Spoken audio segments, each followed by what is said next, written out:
ನೋಡಿ, ನಿಮ್ಮ ವಯಸ್ಸು 30 ವರ್ಷಕ್ಕಿಂತ ಮೇಲ್ಪಟ್ಟು ಇದ್ರೆ ಹಾಗೂ ನಿಮ್ಮ ಹಾರ್ಟ್ ಹೆಲ್ತ್ ಅನ್ನು ನೀವು ಚೆನ್ನಾಗಿ ಇಟ್ಕೋಬೇಕಂದ್ರೆ ಈ 3 ಟೆಸ್ಟ್ ಅನ್ನು ನೀವು ಕಂಪಲ್ಸರಿ ಎವ್ರಿ ಇಯರ್ ಮಾಡಿಸಬೇಕು. ಅವ್ ಯಾವ್ದಂದ್ರೆ, ಮೊದಲನೇದಾಗಿ lipid profile, complete lipid profile ಅಂತ ಹೇಳ್ತೀವಿ. ಅಂದ್ರೆ ನಿಮ್ಮಲ್ಲಿ ಬಾಡಿಯಲ್ಲಿ ಎಷ್ಟು good cholesterol, bad cholesterol, triglyceride, non HDL cholesterol ಎಷ್ಟಿದೆ ಅನ್ನೋದು ತಪಾಸಣೆ ಮಾಡೋದು. ಎರಡನೇದಾಗಿ HbA1c ಟೆಸ್ಟ್. HbA1c ಟೆಸ್ಟ್ ಏನಿದೆ ನಿಮ್ಮ ಆವರೇಜ್ ಬ್ಲಡ್ ಶುಗರ್ ಅನ್ನ ಹೇಳುತ್ತೆ ಹಾಗೂ ನೀವು ಏನು ಡಯಾಬಿಟಿಕ್ ಇದೀರಾ, ಪ್ರೀ ಡಯಾಬಿಟಿಕ್ ಇದೀರಾ ಅನ್ನೋದನ್ನ ಡಿಟೆಕ್ಟ್ ಮಾಡುತ್ತೆ. Third and most important test is HSCRP.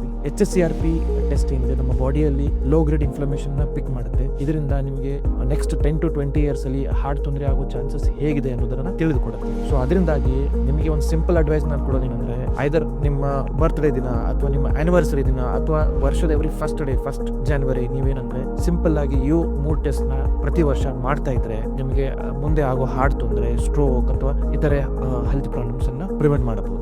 So ಈ 3 ಟೆಸ್ಟ್ ಬಗ್ಗೆ ಇನ್ಫಾರ್ಮೇಶನ್ ನೀವು ನಿಮ್ಮ ಸಂಬಂಧಿಕರಲ್ಲಿ ಅಥವಾ ನಿಮ್ಮ ಫ್ರೆಂಡ್ಸ್ ಅಲ್ಲಿ ಶೇರ್ ಮಾಡಿ.